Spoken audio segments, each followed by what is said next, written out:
Good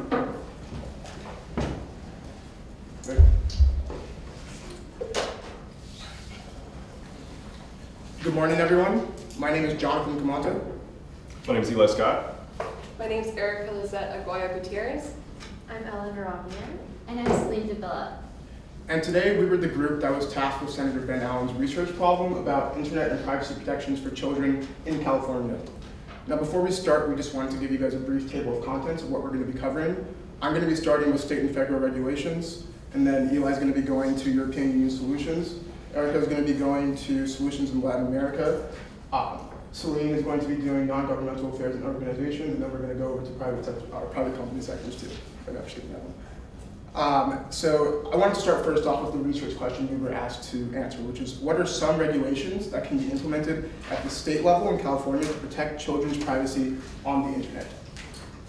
So that was what I started with, and we went into the state and federal regulations that are across the nation and in various states to compare just different state regulations to see what the state of the federal regulations are and to see how we could go forward from there.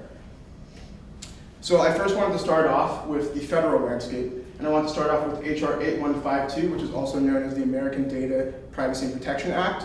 And so this bill currently is going through the House and Senate, and obviously as Congress is about to end, it doesn't appear that this bill will become law, but it is still an important and relevant bill. Now, this was concocted by both Democrats and Republicans, and it is a bipartisan bill, but because of that, they both had their own visions of what they wanted to enact, and this was the result. So Republicans wanted a bill that would set a national standard, meaning that states wouldn't be able to build on top of it or to divert away from it. They would have to follow what the national standards were set, and they argued that was so that there would be a better regulatory environment for businesses and private practices. But Democratic leadership, including governors across the nation, want a federal regulatory floor that they could build upon with their own state legislatures and create laws that would protect their own citizens in the way that they see fit. And because of this discrepancy and this difference of opinion, this bill has just been sitting away in committees and has not reached a full floor vote yet. Another bill that's referencing internet privacy and internet rights is Ro Khanna's Internet Bill of Rights. Now, this one's supported more by the left wing of the Democratic Party, but it has a good amount of moderate support. And it's also important because Ro Khanna is the representative of Silicon Valley. And so there's a lot of tenets of the Bill of Rights, but I wanted to just highlight a few for you that we feel that we can use and adopt into our state bill. So one, I wanted to show that Ro Khanna supports an individual having knowledge of what data is being collected, where it's going, and who's collecting it. He also believes in individuals knowing how their data is being stored and why their data is being stored. He believes in allowing individuals to obtain, correct, or delete the information and data that is being stored by them, or stored on them by private companies. And he supports the end of unnecessary data collection, as many data companies tend to just mine data with no set limit or no set purpose other than having the most data available to them. So moving on to states and what their state laws cover, I want to start off with our own home state, which is known to have one of the strongest consumer privacy and also internet privacy protections in the nation. So it allows individuals to mainly have a limited right to delete their personal data. So in certain circumstances, individuals are allowed to contact companies and contact third-party providers and ask them to delete their personal data that they have collected on them if they feel that the data was collected with wrong intentions. And there's also specific tenets of the bill that allows people to figure out what those parameters are. So essentially, if those businesses fall outside of those parameters, an individual has a limited right to ask them to delete it. And also they have the option to opt out of selling their personal data. And that's important because rather than opting in to selling their personal data, they're allowed to opt out of the sale of their personal data. Another law I wanted to touch on was the Illinois Biometric Information Privacy Act, or the BIPA. Now, this is also known as one of the strongest privacy protections in the nation regarding internet privacy, regarding biometric information privacy. And so basically, this was one of the first bill in the nation that a state passed that regarded specifically the collection of biometric information. So that means face prints, fingerprints, any data that can be used to identify an individual. And so their bill has, I put up the tenets here as well, but mainly I wanted to point out the fact that Illinois' bill requires informed consent prior to collecting the data, which separates itself from California's own law. Illinois also provides a limited right to disclosure, so that means that if a company collects data on an individual, and that individual wants to know what that data is being used for or what that data was collected for, then they have the right to ask a private company what exactly their data is being used for. Now, and it also prohibits the profiteering or profiting of the sale of biometric data within their state borders. And I wanted to just point out those because I'm going to go into a case study in a second that shows exactly how this law works and exactly the national ramifications that resulted as a result of this state bill. And I want to touch on this a little bit now because this is the only state that recognizes the infancy doctrine, but Erica said she will be touching on that when she goes to Latin America. But essentially the infancy doctrine, it allows somebody upon reaching the age of majority, so 18 and sometimes 17 in different countries, to essentially void any contract that they had taken a part of. And while we don't point this out to talk about the ability to void contracts, we point this out mainly to show that there's a state law that recognizes a minor's right to delete agreements or information about them that they made when they're a minor once they become an adult. And so that was something that we wanted to fold into our recommendations at the end of our presentation. And we wanted to point out that Hawaii recognizes the infancy doctrine because it's the only state in all 50 states and 3 territories that allows the infancy doctrine in their state laws.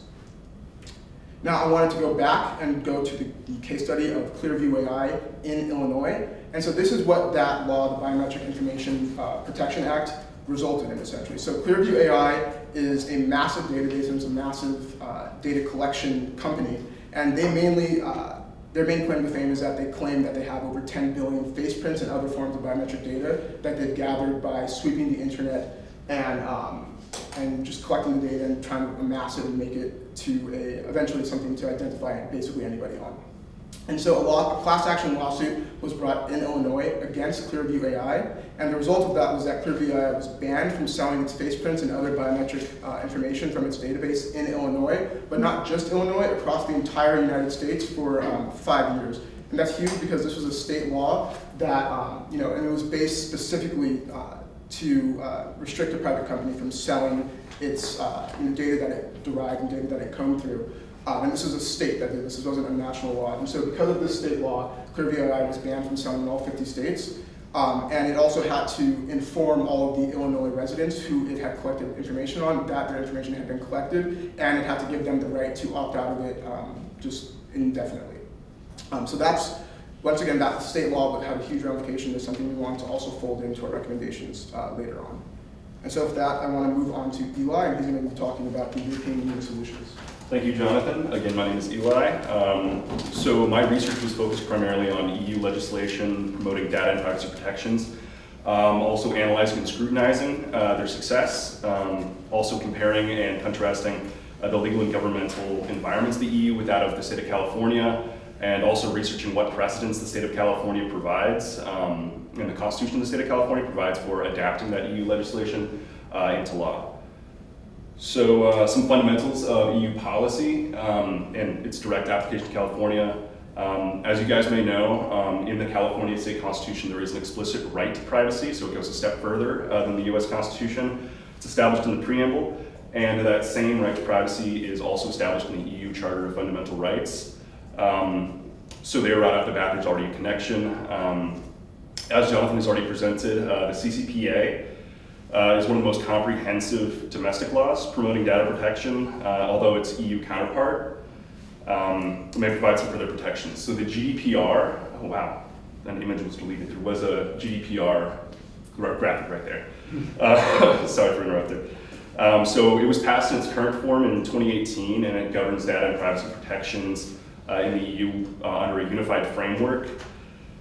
Despite coming from Europe, the GDPR covers and affects many companies in the United States. Every single tech company you probably recognize in the United States, big tech companies, are under the scope of the GDPR. So essentially what it does is it mandates that websites, organizations, and enterprises all have legal reason for processing the personal data of EU residents.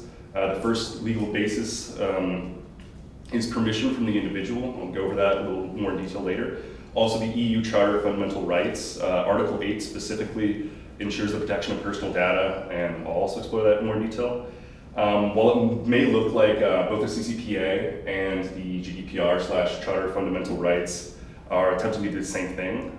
In looking at the text of the CCPA, the definition of sale under the law, when speaking about data, states that neither a business or website sale of personal data to a third party requires an individual's consent. So in the CCPA, consent is not necessarily a factor, just that you have the right to pursue how your data is used and see about that. Oh, it showed up right there, okay.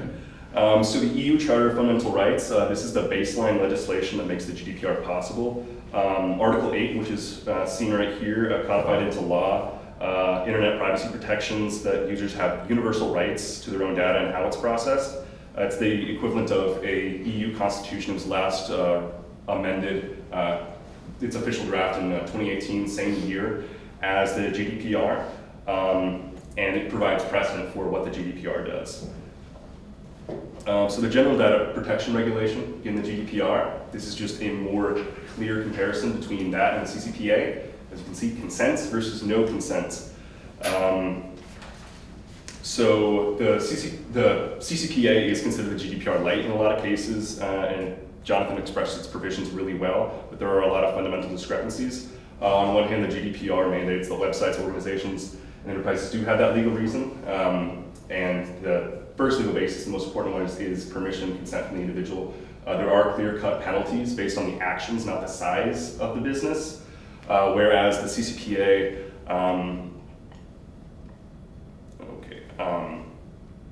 it does not require consent.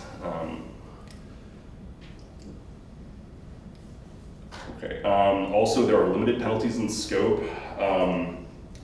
In order to apply to businesses in the state of California, it has to be for-profit business, and they have to have a gross annual revenue of over 25 million.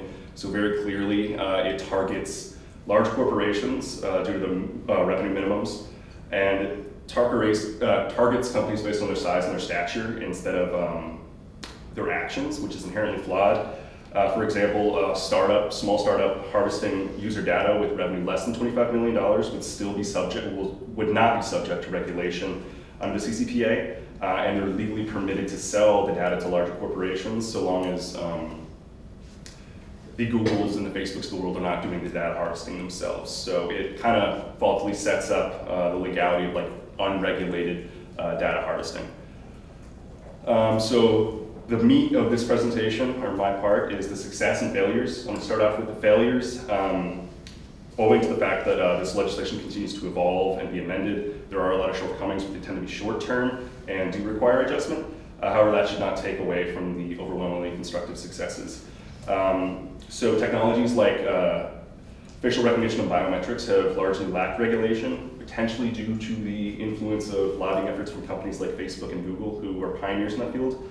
And looking at the evolution of the GDPR itself in its inception and following previous EU law, facial recognition and biometric data harvesting was universally illegal under any circumstances.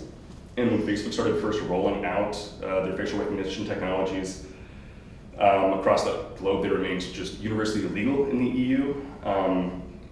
But with the jargon-heavy wave of like GDPR-centric consent forms and terms and conditions, a lot of those invasive elements can come back. Since a user consents, maybe without their knowledge in those consent forms, a lot of more digital surveillance is permissible. Also, data breaches, really big, particularly within large US corporations. That's a big issue.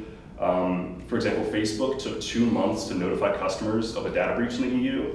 In 2020, claiming that it was still in compliance with the GDPR's 72-hour notification rule, where you have to notify users within 72 hours of a data breach. And Facebook believed that they had the right to determine when that 72-hour clock began. So they took numerous months. So there are very liberal, far-fetching interpretations of the GDPR from these tech companies. And also, most interestingly, the extreme localization of the GDPR is also a huge problem. Instead of a centralized bureaucratic arm overseeing all the infractions, representatives from EU member states process the claims and execute the regulations.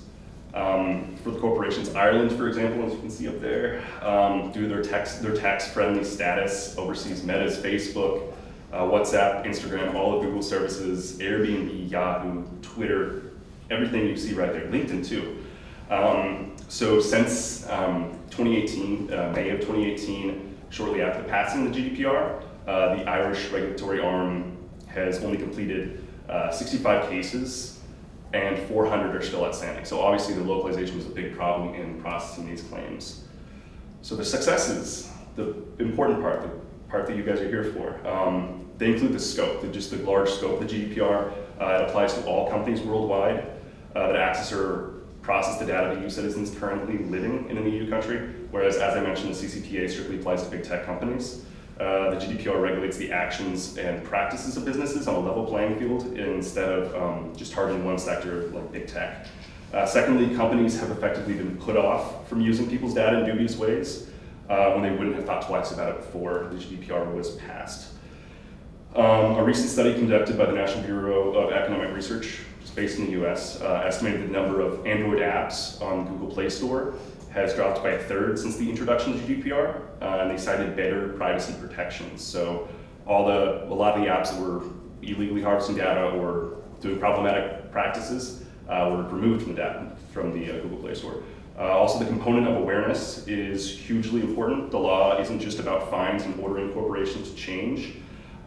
It's greatly improved company behaviors. On the consumer side, EU internal data has pointed to the fact that 69% of the EU population above the age of 16 has heard of the GDPR, according to a recent FRA survey, and 71% of the people in the EU have heard about their national data protection agencies, which are just the localized branches.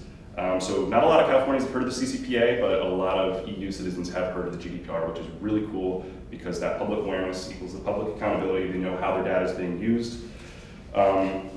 And very lastly, there are tangible penalties, unlike the CCPA, fines of up to $20 million or 4% of your company's worldwide annual revenue from the preceding financial year. This hasn't actually been put into practice fully, but those are the maximum penalties if somebody were to really infringe on a citizen's data. So to close things up, these are some California solutions. I adapted Article 5.1 of the GDPR, which is part of Article 8, or it was precedent from Article 8 of the Charter for Fundamental Rights allowed this to happen.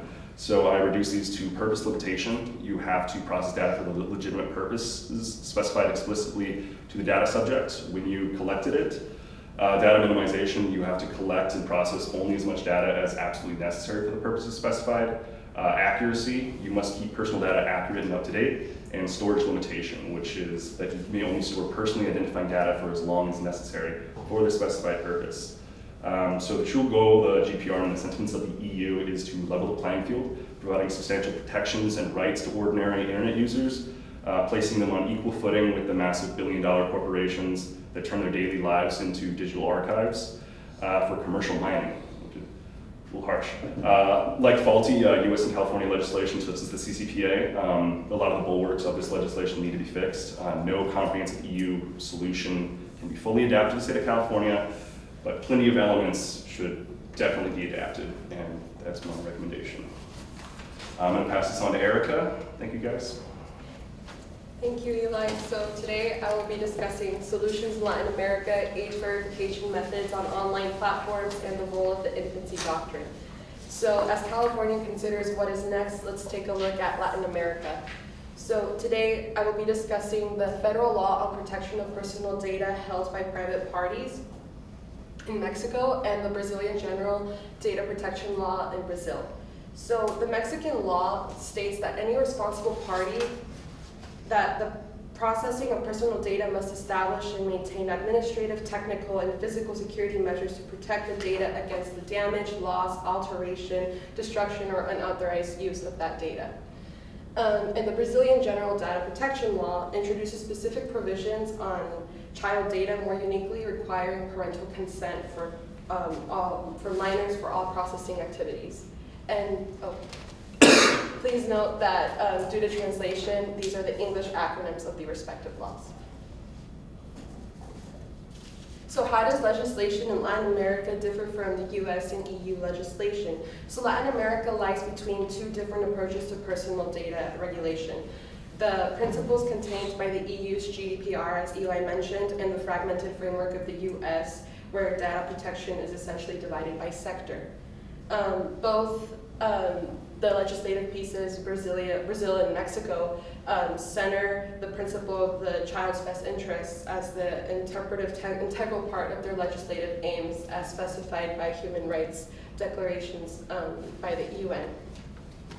And the FDLP and LGPD both adopt a high protective standard when compared to the US Children's Online Privacy Protection Rule, also known as the COPA, and the EU's GDPR. Because the COPA, those laws tend to aim at operators of websites and online sources, and the EU's GDPR states that all conditions applicable to a child's consent in relation to information society services, conditions applicable to these services. So essentially these two laws, the US COPA and EU's GDPR, are vague when compared to the FDLP and the LGPD because it tends to leave all the discretion to the companies rather than laying out the specific principles and policies. Now I will go on to discuss age verifications on online sites. So more and more countries are moving towards using these age verification methods. The first is verification theater. So it's called a theater because it pretends to verify a user's age, but minors and adolescents are able to go through that. Next is the upload of official government ID, such as driver's license or passport. And this form of ID is checked against a database, which is essentially giving more data to the database and tech companies. And next we have the small charge on credit cards. So companies place a small charge on credit cards and then reverse the fee, and this method is mainly used on sites that sell adult content or that sell products such as tobacco or alcohol. Next we have analyzing user social media and business by checking third-party database companies. And so this method runs ID checks at places such as credit bureaus or European government services. Lastly, we have verifying mobile phones registration information to verify who the user is, their location, and other elements of data. And these methods have varying success, but none have mastered a combination of privacy, efficiency, and affordability. Next, we're going to move on to the infancy doctrine for online contracts. So as Jonathan mentioned, Hawaii is one of the only states in the United States that adopts the infancy doctrine in their state's legislation, but I want to provide a definition that was given in the case Douglas v.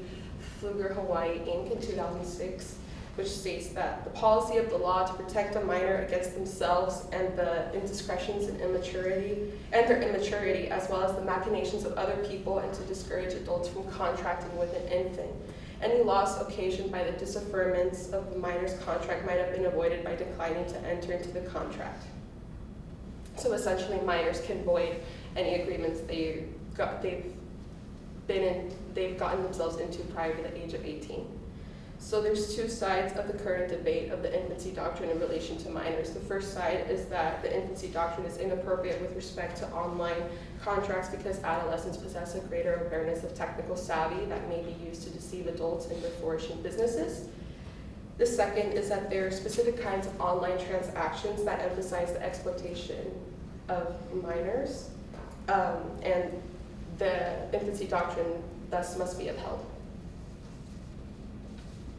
And then misrepresentation of age seems to be the only type of misrepresentation that can prevent a minor from disaffirming a contract. So this has become a very common occurrence among minors in online settings. And in an example, in a recent case, a minor misrepresented that he obtained parental consent to obtain an online employment, and he signed his mother's name without her consent. But he was still allowed to disaffirm a contract. And the misrepresentation of age seems to be a form of defense for innocent adults who may be deceived into entering into contracts with minors. And then some common protections and practices of businesses include the cancellation of a minor's account and the prevention of future dealings. But this wouldn't be ideal for businesses because businesses and big tech companies mostly rely on minors as a big part of their customer base. So the second is that businesses utilize a cost-benefit analysis to continue dealing with minors because they realize it is worth the risk, essentially voiding the terms of service. They realize it is worth the risk. And then some dangers that arise from minors as a result of these unfair business practices are that it's potentially there exists a potentially greater risk for minors to enter into unfair bargains as a result, and the lack of parental consent or parents knowing what their minors are doing online is also an important factor that leads to this risk.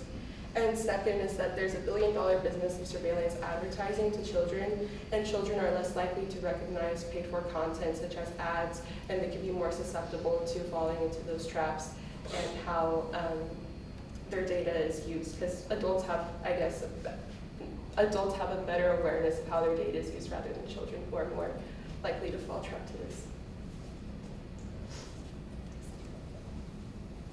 So now, as we look into California, we realize that some of the policy recommendations as a result from this, from Latin America, the age verification methods we have discussed, and the role of the infancy doctrine is that the incorporation of the infancy doctrine into California state legislation would be a possible solution, and just how Jonathan was mentioning, a minor can perhaps delete or void all of the information that they did prior to turning 18. That could be an option. Another is require parental consent for online activity for minors, just as Brazilian legislation stipulates. And then lastly, we have imposing fines for the damage, loss, alteration, destruction, or unauthorized use of the data for the big tech and online businesses.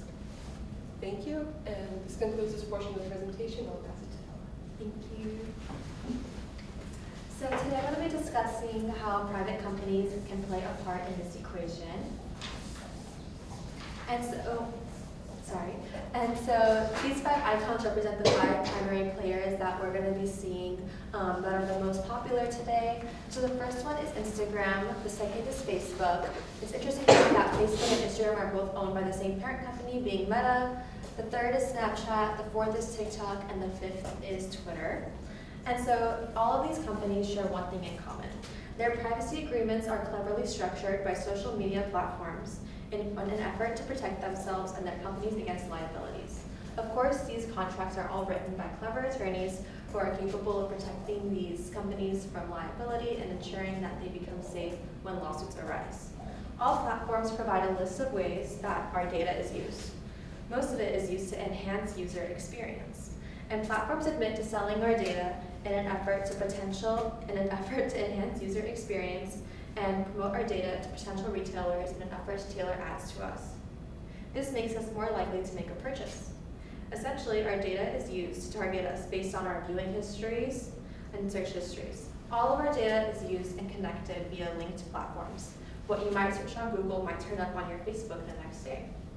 Furthermore, when taking a look at these privacy policies, there's always a link that reads Special Notice for California Residents. This refers to the topic discussed earlier by Jonathan and Eli, the California Consumer Privacy Act. Furthermore, within their privacy agreements, all platforms state that they do not and will not ever willingly collect data from minors. For instance, Snapchat says, our services are not intended for and we do not direct them to anyone under the age of 13. And that's why we do not knowingly collect personal information from anyone under 13. While these privacy policies exist, there's little being done without enforcement, which begs the question, how do we bring about change to protect minors in California?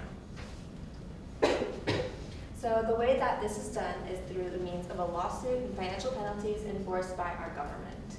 Social media companies are profiting from our data, so they have absolutely no incentive to delete it or destroy it.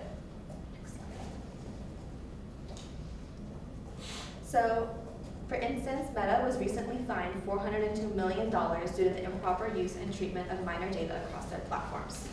TikTok currently has the most lawsuits against it due to the fact that there have been extremely irresponsible mishandlings of children's data. Following a $92 million class action lawsuit, the data privacy settlement meant that TikTok members nationwide would start receiving settlements anywhere between $30 and $167. In addition to this, TikTok was subject to a 2019 fine by the FTC, and after various investigations were included, it was found that TikTok was illegally collecting and storing personal information of minors. In order to resolve this issue with the FTC, they paid upwards of $5.7 million. Of course, not only are they paying to settle the case, they are also paying expensive legal teams to defend and advocate for them. And following a settlement, they are paying a legal team to alter their privacy policies to shield them from the same liability in the future. Following the settlement of their nearly $100 million lawsuit, TikTok decided to take action and avoid another monetary setback. In response to their Illinois lawsuit, TikTok made a significant change to their privacy policy, which would keep them clear from liability. It reads, "We may collect biometric identifiers and biometric information as defined under U.S. laws, such as face prints and voice prints from your user content. Where required by law, we will seek any required permissions from you prior to any such collection." So while TikTok is catching the most media attention, it is interesting to note that other media platforms such as Google, Snapchat, and Facebook have been on the receiving end of these lawsuits as well. And so these class action lawsuits all were alleged to violate residents' rights by collecting and storing digital scans of their faces without their permission. Because it's an Illinois law, of course, settlement only applies to Illinois residents. However, it's interesting to note that Google paid over $100 million due to the fact that they were illegally using users' face prints in order to organize users' photo storage. Snapchat paid $35 million due to the fact that their lenses violated biometric laws. And Facebook paid $650 million because of the fact that they were using user content from other profiles in order to help the tagging feature, essentially finding your picture on other people's profiles, but this meant a severe breach of everyone's data privacy. So next slide. So the second part of my research was conducting a survey, and my goal in the survey was to collect real-world information regarding how actual voters in California would respond to prospective legislation. My secondary objective was to further understand and study the relationship between social media and privacy for many young people here in California. Because many of the individuals my survey were given to were only a few years older than the age group that this prospective legislation would be aimed at, I was able to collect 200 responses from individuals of different ages, backgrounds, and genders. I primarily shared the survey with my classmates and professors of the classes that I regularly attend, and I also shared it on my social media pages. Most participants were between the ages of 18 to 22. There was a pretty even split, about 50-50 between male and female, and most respondents, in fact over 90%, responded that they were very comfortable using social media platforms. So when users responded yes on my survey, they were led to another question that asked which platforms they use the most regularly. The three that were most popular were TikTok, Snapchat, and Instagram. And following that, I asked them, do you agree to privacy user agreements provided by social media platforms without reading them?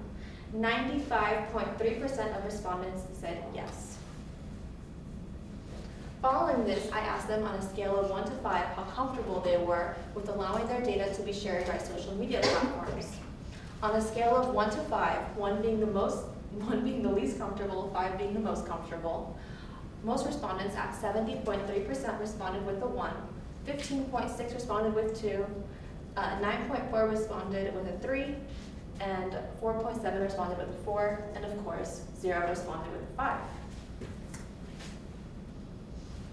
When asked if social media platforms should be able to sell your data, 98.4% of respondents said no. And when I asked them, do you believe that social media platforms should be held accountable for unintentionally mishandling the data of minors, 95.3% of respondents, of course, said yes. When asked if they believe it's possible to modify social media platforms to be a safer space for children under the age of 13 without compromising the platform for of-age users, 95.3% of users believed it is possible. When asked if they would support legislation that aimed to protect minors from the dangers of social media, if it meant a modification of the platforms that they regularly use, note this modification would likely be a government-issued ID. 95.3% of respondents said that they would feel comfortable with it. And of course, the last question on my survey was a written response. that was optional, and it asked if they have another suggestion for a possible verification that would work to protect minor safety on social media platforms. I only got one response out of the 200 here, which told me that people don't like writing extra on surveys that they've already completed, which is understandable, but the only response that I received was that an individual stated they might not feel comfortable sharing their government ID with social media platforms because, of course, they can't trust where their data is going. So with that, that concludes my portion of the presentation, and I'm going to pass it over to Celine.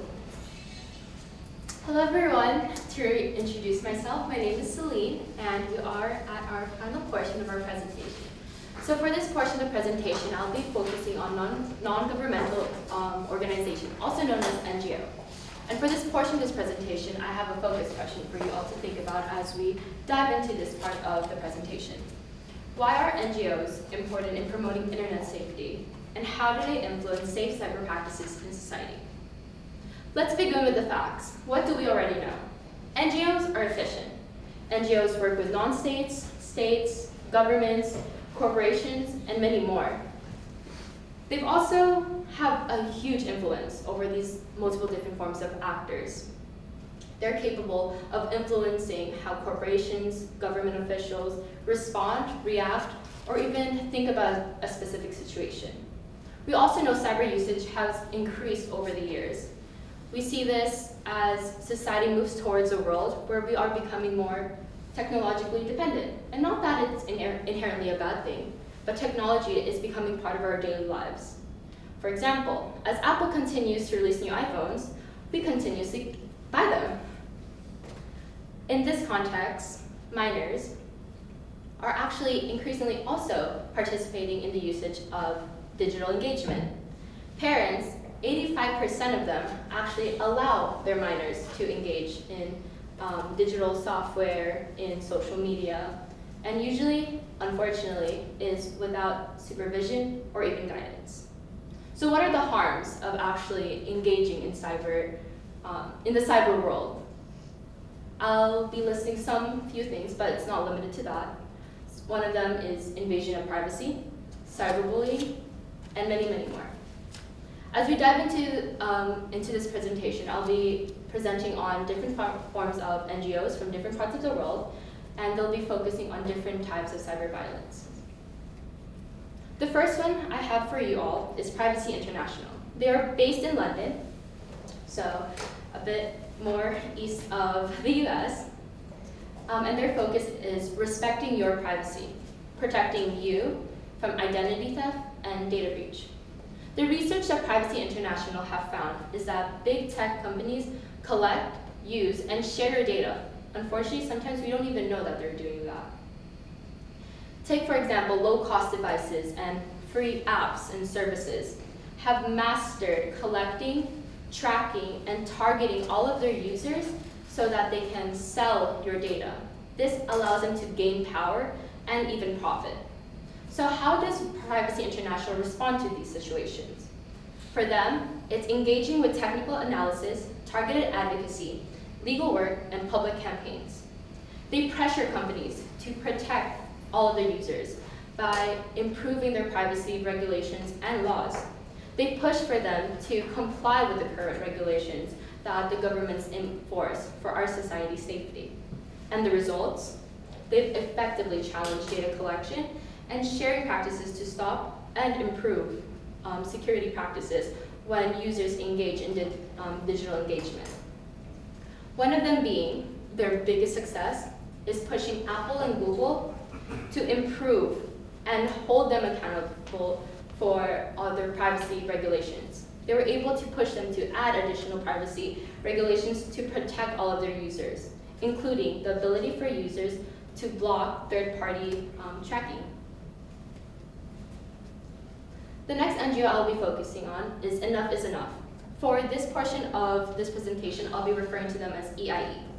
EIE is based in New York, so in the East Coast, and their main focus is protecting you from the threat of illegal pornography and sexual predation on the internet. So what is their research and what have they found? They have found that young children material threatens the well-being of the child in the image. They also leave them prone to offenders grooming them or making them future victims. Producing, sharing, and resharing is increasingly common in kids today. If you were to speak in our generation's dialogue, this includes sharing nudes or sexting. And this has become normal among our peers. Reaction to kids who seek for help when they become victims to these things often lead to inaction or blame. And this pushes all of the victims of cyber violence to isolate themselves from society and face the further and deeper negative effects of cyber violence. So how has the EIE responded to this? The actions that they have done is that they have decided to take an educational pathway. They want to educate the public. They also want to encourage corporate businesses to take accountability for being the floor, the platform of where minors actually engage and become prone to these cyber violences. The EIE have started multiple campaigns and petitions for supporters to sign and even learn more about. They've also partnered with schools to teach minors and their parents about internet safety and how they can actually create a safe internet world. And the results? They've effectively challenged data collection. One of the things they have successfully implemented all around the US is actually working with colleges. They've implemented the Internet Safety 101, and you can find this with colleges who usually have a criminal justice major. In this program, they teach our future generation who will be entering the workforce about how they can protect themselves in the internet and how they can influence other people to actually begin making safe internet choices. They also partner with PBS, and for most kids during our generation, this is our first form of interaction with the world. They have created 1-hour episodes for children to view in a very child-friendly way. And the next organization that I'll be focusing on is Organization for Social Media Safety. Now, the focus of this NGO is first consumer protection organization exclusively for social media. Now, this one is based right here in California. So what is the research that they have found? They have found that there is a rise in negative effects of media use. So Organization for Social Media have found that it takes only about 3 minutes for us as normal people of the internet, normal engagement of user internet every single day, that takes us 3 minutes to actually find someone who can sell us drugs. It takes us 3 minutes to join a new media platform and find someone who can give us access to things that can negatively harm us in the future. They've also done a research on 5th graders, and they found that 40% of 5th graders self-reported some sort of cyber violence via social media. And in response to that, the organization have found that it has increasingly grown over the years as they age. And in response, the Organization for Social Media Safety wanted to improve public policy and protecting the most vulnerable. So they've developed and sponsored groundbreaking legislation to deter social media related violence, especially in sexual harassment, child exploitation, and even election interference.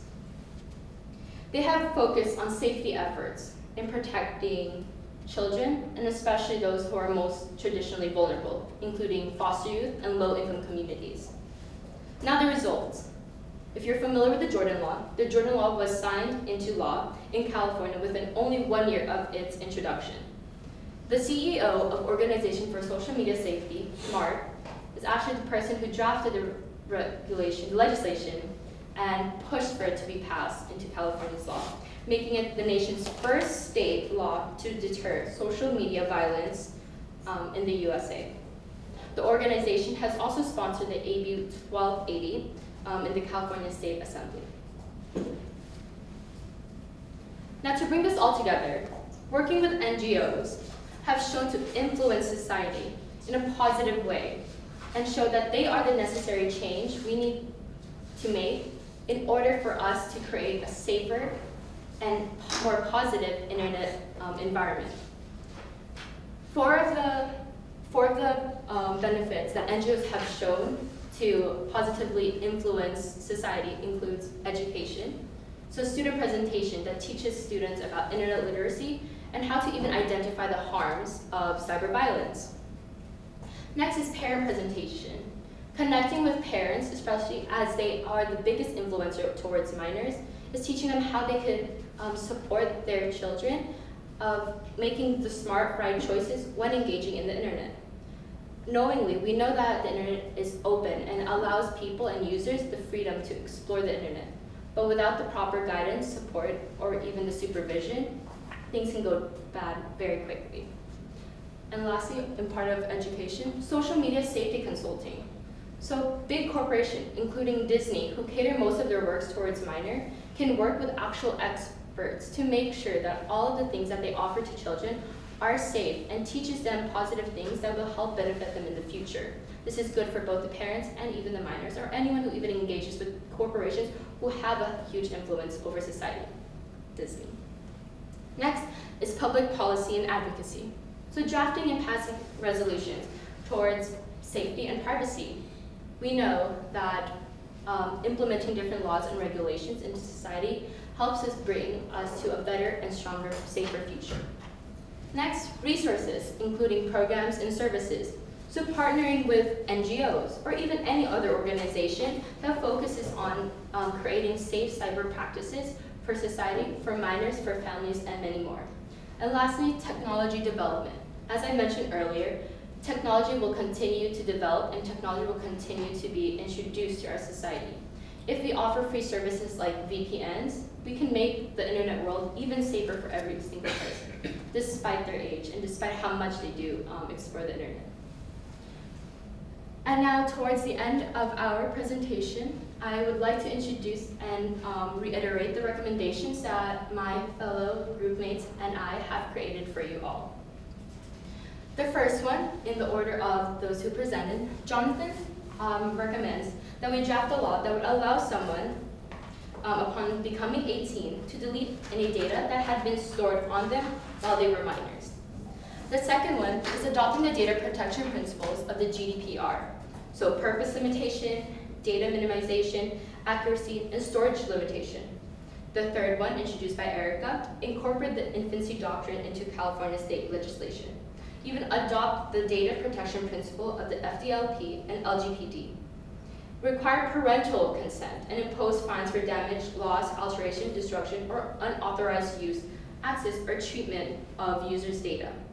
From Ella, draft a provision that would require an individual to verify their age prior to creating a social media account. And for me, draft a law that implements internet safety and literacy in K-12 education for both parents and students to the standards that NGOs have been doing, especially since California has been moving towards a very pro-educational pathway recently. And on behalf of everyone in this group, we would like to thank you for your time, and we would love to open the floor for any questions, and we are more than happy to answer them for you. Thank you so much.